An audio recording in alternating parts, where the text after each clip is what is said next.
Hello guys, hello. মই ভিএষ্ট্ৰমৰ প্ৰমোচন কৰি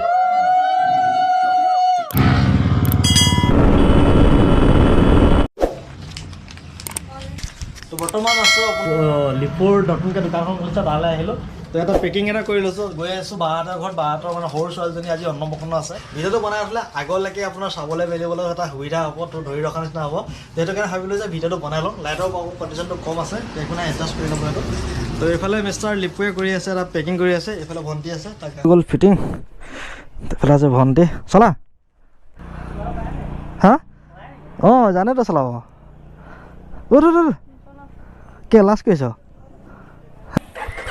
আই think এইবাৰ কেমেৰা এংগলটো ভাল আহিছে, কাৰণ লাষ্ট টাইমত মই ধৰিব পৰা নাছিলোঁ কেমেৰা এংগলটো কেনেকুৱা হৈ আছে। বতৰটো বহুতেই ডাৱৰীয়া হৈ আছে, আপোনাৰ দেখিব পাৰে। আল্টিমেট মজা হৈছে, পূৰা ফুল গিয়াৰত আহি পেলাই আপোনাৰ এনেকৈ চলাই গ'লেও কোনো গৰমৰ অভাৱটো নপৰে। তো ভাল লাগে এনেকুৱা দিনত, একচুৱেলি ৰাইড কৰি ভাল লাগে। কিন্তু অলপ বৰষুণটো আহিলে প্ৰব্লেম হৈ যায়।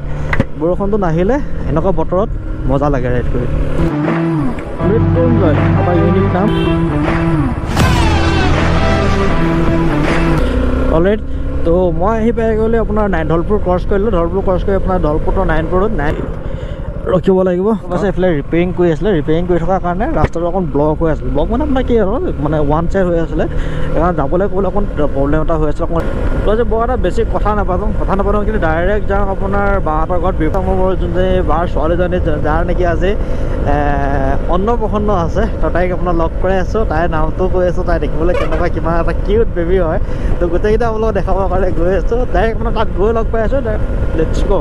বানাৰসৰ পাণ খাব নোৱাৰিলোঁ কি হ'ল, আমাৰ ইয়াতে যোনটো পায় সেইটো কাৰণে খাব লাগে। আছোঁ বৰ্তমান নাৰায়ণপুৰত। এইফালে আছে আমাৰ ভণ্টি। নামটো কি আছিলে কয়? মই লাজুকীয়া ছোৱালী। আগতেতো ল'ৰা নিচিনাকৈ আছিলে, এতিয়া অলপ গেট আপটো ছোৱালীৰ নিচিনাই পৰিৱৰ্তন হৈছে আৰু।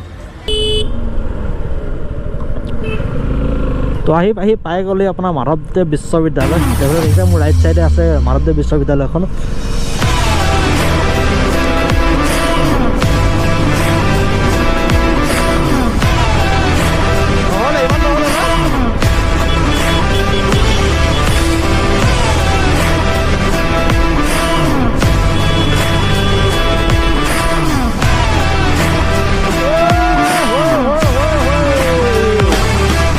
ডাবল ABS পাৱাৰ এইটোৱে।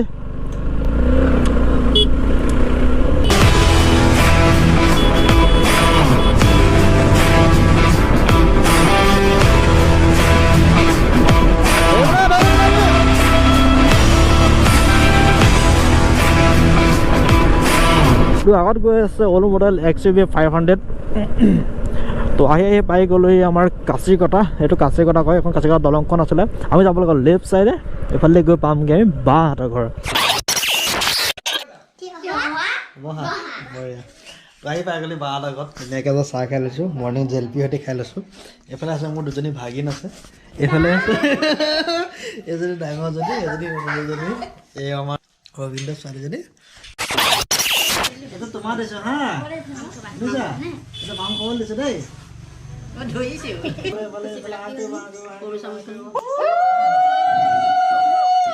অন্নপ্ৰসন্ন কি বুলি সুধিলে সাধাৰণ অৰ্থত ক'ব পাৰি যে শিশুক প্ৰথমবাৰৰ বাবে অন্ন খাওঁতে পতা এটা ধাৰ্মিক অনুষ্ঠান। তো অন্নপ্ৰসন্ন কি হয় আপোনালোকে সকলোৱে জানে চাগে, কাৰণ আপোনালোকে চবেই জানে যে শিশুক আপোনাৰ ছমাহলৈকে আপোনালোকৰ মাকৰ গাখীৰ খাই থাকিবলৈ দিয়া হয়। তো ছমাহৰ পিছত লাহে লাহে কিছুমান গোটা খাদ্য খোৱাৰ প্ৰয়োজন হৈ যায় শিশুক। তো সেই গোটা খাদ্য খুৱাওঁতে আৰম্ভণিতে এই অন্নপ্ৰসন্ন অনুষ্ঠানভাগ পতা হয়।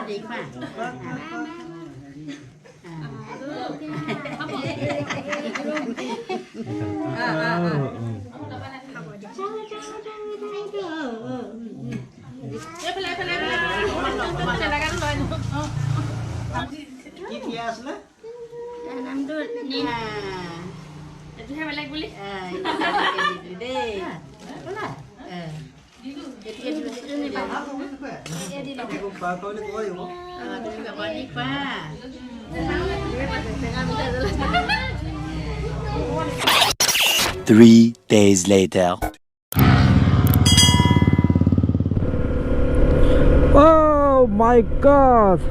তো লাষ্টে আপোনালোকে দেখিলে যে মই আছিলোঁ মোৰ বাহঁতৰ ঘৰ অন্নপ্ৰসন্নত আছিলোঁ, মোৰ বাৰ ছোৱালীজনী অন্নপ্ৰসন্ন আছিলে। তো তাৰ পৰা জল্দি মোৰ আহিবলগীয়া হ'ল, মোৰ অফিচৰ কাম এটাত আহিবলগীয়া হ'ল। জল্দি আহিলোঁ মই নাহৰলগুণলৈ। তো আপোনাৰ নাহৰলগুণ অলৰেডি মোৰ 4 দিনমান হৈ গ'ল ইয়াতে থকা নাহৰলগুণত। তো ইয়াতে অফিচৰ কামখিনি কমপ্লিট হৈ গ'ল। তো আজি মোৰ লাষ্ট আছিলে অফিচত। তো মই এতিয়া গৈ আছোঁ আপোনাৰ নাহৰলগুণৰ পৰা আপোনাৰ ধলপুৰ অভিমুখে, মানে ঘৰৰ কাৰণে গৈ আছোঁ। তো ঘৰৰ কাৰণে আজি এটা বেলেগ চাইডে আহিছোঁ মই ইটানগৰ হৈ পেলাই হোলেঙি হৈ পেলাই আপোনাৰ গহপুৰ হৈ পেলাই ধলপুৰ যামগৈ। তো সেইটো ভাবি আহিলোঁ। তো ভিডিঅ'টো সেইদিনা কমপ্লিট কৰা নহ'লে, সেইটো কাৰণে ভাবিলোঁ আজি ইয়াৰ পৰা আৰম্ভ কৰি দিওঁ। যদি ভিডিঅ'টো চাই ভাল লাগিলে তেনেহ'লে লাইক কমেণ্ট শ্বেয়াৰ কৰিবলৈ নাপাহৰিব। তো বাইকৰ ৰিয়েকশ্যন ক্ৰেজি ৰিয়েকশ্যন পাওঁ, যেতিয়া মানে মজা ৰিয়েকশ্যন চাব পাৰি। হেড টাৰ্ণাৰ হৈ যায়, পূৰা হেড টাৰ্ণাৰ। কাৰণ কেলৈ মানে আপোনাৰ নাহৰলগুণ ইটানগৰতে কোনো ব্ৰিজ ষ্টপ নাই। ব্ৰিজ ষ্টপ মানে লখিমপুৰতো মই যিমানলৈকে জানো লখিমপুৰতো আমাৰ ব্ৰিজ ষ্টপ নাই। তো 1980 কিলোমিটাৰ অলৰেডি চলাই দিলোঁ। তো বাইকৰ পাৰফৰ্মেঞ্চ মজা আহিছে। এতিয়াও মাইলেজ আপোনাৰ দি আছে 31 to 32 দেখাই আছে।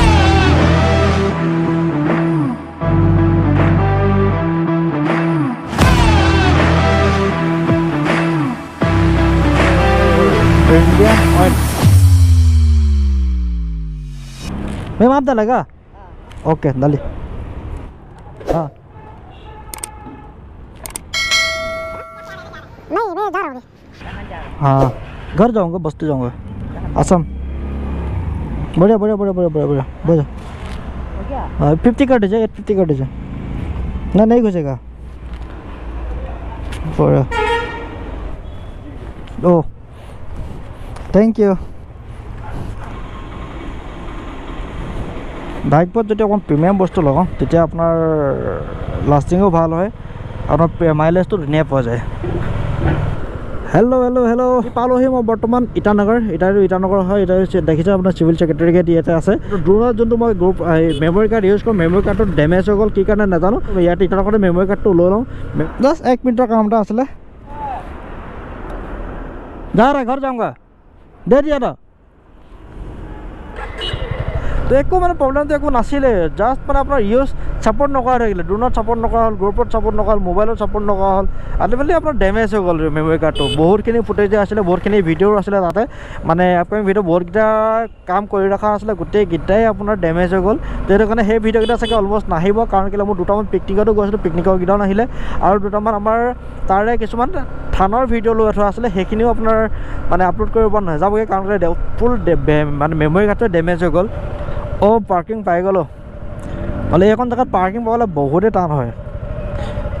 তো পাৰ্কিংটো পাইছোঁ, মোৰ কাৰণে বহুতে ভাল হয়। তো ইয়াত যাওঁ ডাইৰেক্ট তাৰ মেমৰি কাৰ্ড।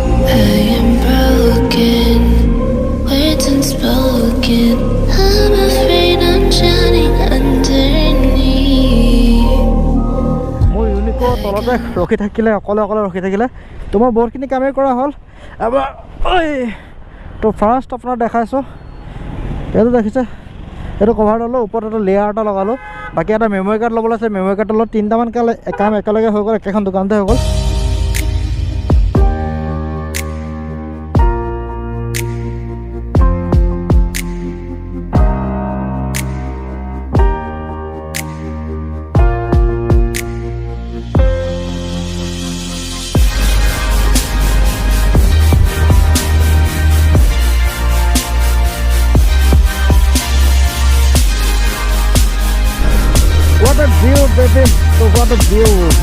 কেমেৰাটা ওলাই গৈছে, গাড়ী কৰি গৈছে।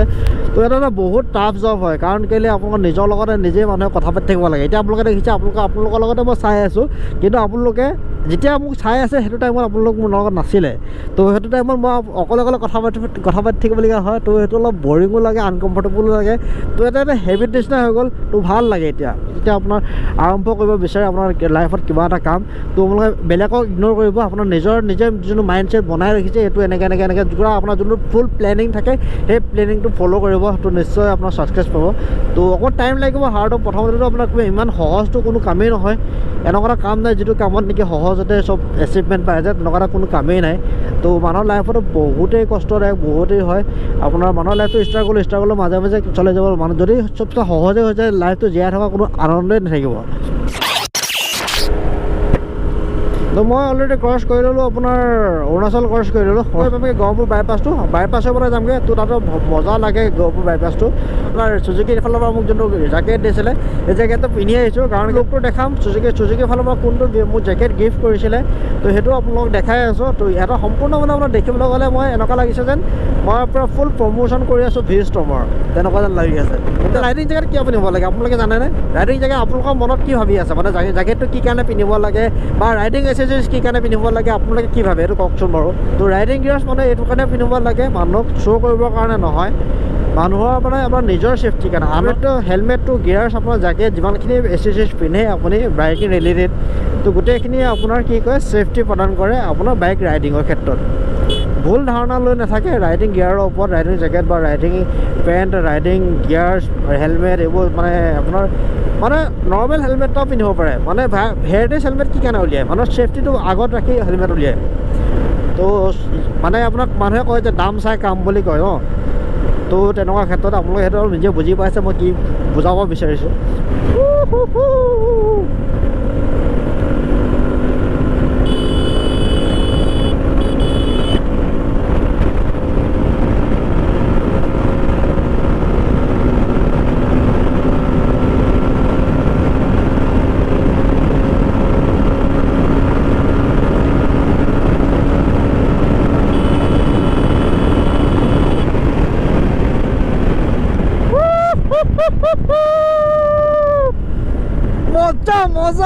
মজা লাগিলে অ' মাই গড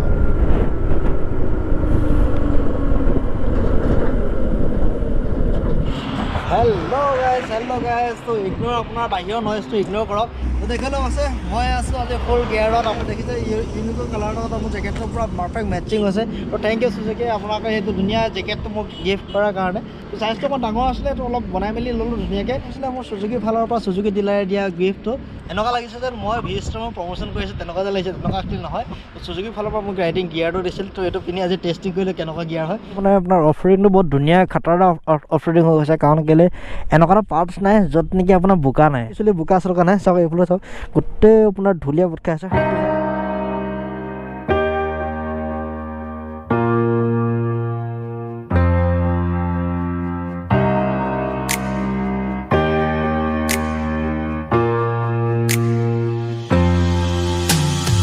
বাইকখন মজাকৈ ধুই ল'লোঁ ধুই পেলাই এতিয়া আন্ধাৰে হৈ গ'ল বাইকখন ধুওঁতে আপোনাৰ এঘণ্টামান লাগি গ'ল কাৰণ কেলৈ দুবাৰ কাৰেণ্ট গুচি গ'ল তো সেইটো কাৰণে অলপ প্ৰব্লেম হৈ গ'ল বাইকখন ধুই কমপ্লিট হোৱালে এটা বেয়া নিউজ এটা পালোঁ মই ঘপককৈ কল আহিছে যে মোলৈ যে আপোনাৰ বাইকখনৰ ওপৰত ল'ৰা দুটা মানে বহি লৈ ধুনীয়াকৈ এনেকৈ কিবা চাবি তাবি দি পেলাই এনেকৈ অন কৰিবলৈ বিচাৰিছিলে বুলি এটা নিউজ এটা পালোঁ ঘপককৈ মানে আমাৰ হেৰি অফিচৰ তলতে আমাৰ যোনজন মানুহকেইজন আছে সেইজনে ধুনীয়াকৈ দেখিছে মানে তো এতিয়া মোলৈ ফোন কৰি কৈছে যে এনেকুৱা এটা কথা আছিলে তোমাক বোলে লগ পোৱা নাছিলোঁ ক'ব মাইণ্ডটো মানে কিবা এটা আনচেফটি নিচিনা ফিল হৈ গ'ল বহুত সময়ৰ বিৰতিৰ পিছত আহি পাই গ'লোঁ ইয়াৰ ঢলপুৰ তলেদি সোমাই গ'লোঁ আমাৰ ঘৰলৈ যোৱা ৰাস্তাটোত মানে মই পাই গ'লোঁ ঢলপুৰৰ পৰা এতিয়া বেছি দেৰি সময় নাই আৰু ঘৰত পাই যামগৈ তো আপোনালোকে যদি ভিডিঅ'টো চাই ভাল লাগিলে তেনেহ'লে লাইক কমেণ্ট শ্বেয়াৰ কৰিব নাপাহৰিব তো আজিলৈ বাই বাই তো আকৌ লগ পাই আছোঁ এটা নতুন এপিছ'ড লৈ নতুন ভিডিঅ'ৰ সৈতে নতুন এটা জোচৰ সৈতে তেতিয়ালৈকে bye bye good night see U